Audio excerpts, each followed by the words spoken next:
شمار نہ کریں، باقی معاملات مل بیٹھ کے حل کر لیں گے. وہ اتنی بات پہ تیار نہیں ہے.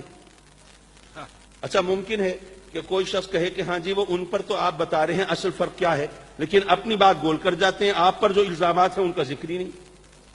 آپ بھی تو شرک کرتے ہیں، آپ بھی تو بدعت کرتے ہیں، مزاروں کو سجدے کرتے ہیں، قبروں کے سامنے جا کے سجدہ ریز ہو جاتے ہیں، پیروں فقیروں کو اللہ کی طرح مانتے ہیں. یہی اعتراض ہوتے ہیں. حضرت پہلی گزارش تو یہ ہے کہ قبروں کو سجدہ کرنا یہ ہمارا مسلک اور عقیدہ نہیں ہے. اگر یہ مسلک اور عقیدہ ہوتا تو شیخ الاسلام سجدہ کرتے، حضرت قبلہ غازی ملت سجدہ کرتے، یہ اکابر، یہ علماء، یہ مشائخ سجدہ کرتے قبروں پہ جا کے.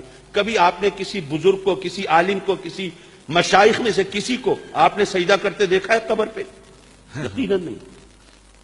میں مانتا ہوں کہ ہمارے ہاں بعض لوگ جو جاہل ہوتے ہیں، مسئلے سے ناواقف ہوتے ہیں، عقیدت میں اندھے ہوتے ہیں، وہ بسا اوقات جا کر ایسی شکل اختیار کر لیتے ہیں کہ سجدے کا گمان گزرتا ہے، لیکن جو مسئلے سے واقف ہوتے ہیں وہ انہیں روکتے ہیں، منع کرتے ہیں، بتاتے ہیں کہ صحیح معاملہ کیا ہے. میرے والد گرامی کے مزار پر لکھا ہوا ہے کہ قبر کی طرف منہ کر کے نماز پڑھنا بھی جائز نہیں ہے، حالانکہ نماز تو ہر ایک جانتا ہے اللہ کی ہوتی ہے. نماز میں تو سجدہ اللہ کو ہوتا ہے، لیکن نماز پڑھتے ہوئے اگر پیر کی قبر سامنے ہو، ایسا نہ ہو دل میں خیال آئے چلو ایک تیر سے دو شکار ہو گئے. اس لیے جب نماز پڑھنے کے لیے کھڑے ہو تو پیر کی قبر، کوئی مزار، کوئی قبر سامنے نہیں ہونی چاہیے. ہمارا عقیدہ تو یہ ہے. لیکن چلو یارو مان لیا ہمارے اوپر یہ اعتراض ہے، لیکن ہم تو کہتے ہیں نا کہ ہمارا عقیدہ نہیں، سجدہ اللہ کے سوا کسی کے لیے جائز نہیں.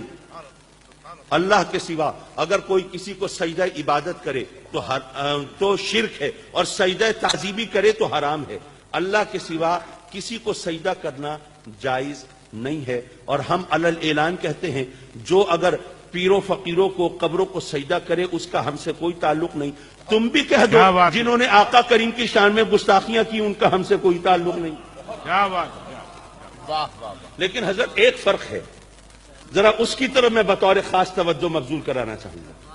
ہم پر الزام ہے نا کہ جناب پیروں فقیروں کو اس طرح مانتے ہیں، یہ جناب قبروں کو سجدے کرتے ہیں. لیکن یارو ایک بات یاد رکھنا کہ ہم پر جو بھی الزام ہے وہ ہمارے جاہلوں کی وجہ سے ہے، اور تم پر جو الزام ہے تمہارے عالموں کی وجہ سے. واہ واہ واہ واہ، بہت کو بہت کو واہ، سبحان اللہ، سبحان اللہ، واہ واہ واہ واہ واہ، کیا کہہ رہے ہیں؟ سبحان اللہ. یارو یہ کوئی چھوٹی بات نہیں ہے. واہ واہ واہ، کیا کہہ رہے ہم پر الزام ہے ان جاہلوں کی وجہ سے، اور تم پر الزام ہے ان عالموں کی وجہ سے. ہیں؟ واہ واہ، کیا بات ہے. حضرات مکرم، آج کل ساری دنیا میں امت مسلمہ کے خلاف سازشیں ہو رہی ہیں. ہمیں اکٹھا ہو جانا چاہیے، لیکن کس بنیاد پر؟ آقا کریم کی عظمت و ناموس کو داؤ پہ لگا سبحان اللہ، واہ. تو ہمارا اکٹھا ہونا بیکار ہے یارو. اس وقت دنیا بھر میں مسلمانوں کے خلاف جو سازشیں ہو رہی ہیں ان کا اندازہ وہ ڈنمارک میں چھپنے والے کیری کے. یہ اور بات ہے کہ رب کائنات نے میرے نبی کو وہ شان اور وہ عظمت عطا فرمائی ہے کہ اگر کوئی گستاخ میرے آقا کی شان میں گستاخی کرے، اللہ اپنے کرم سے اس گستاخی کو بھی میرے آقا کی عظمت کا نشان بنا دیتا ہے. سبحان اللہ. آپ دیکھیے کافر حاضر ہوئے بارگاہ رسالت میں. ہاں جی اگر اللہ کے سچے نبی ہیں ذرا چاند کے 2 ٹکڑے کر کے دکھائیں. اگر سچے نبی ہیں بتائیے میری مٹھی میں کیا ہے. یارو پھر چشمے فلک نے دیکھا چاند 2 ٹکڑے ہوا، پتھروں نے میرے آقا کی رسالت کی گواہی دی، سورج بھی الٹے پاؤں پھرا، جانور سجدہ ریز ہوئے. یہ تمام نشانیاں انہوں نے دیکھ لی. جب مطالبے پورے ہو گئے، شرط پوری ہو گئی، کلمہ پڑھ لینا چاہیے تھا، لیکن کلمہ تو نہیں پڑھا. کیوں نہیں پڑھا؟ اصل وجہ تو یہ تھی کہ ان کے دلوں پر مہر تھی، کیسے پڑھتے.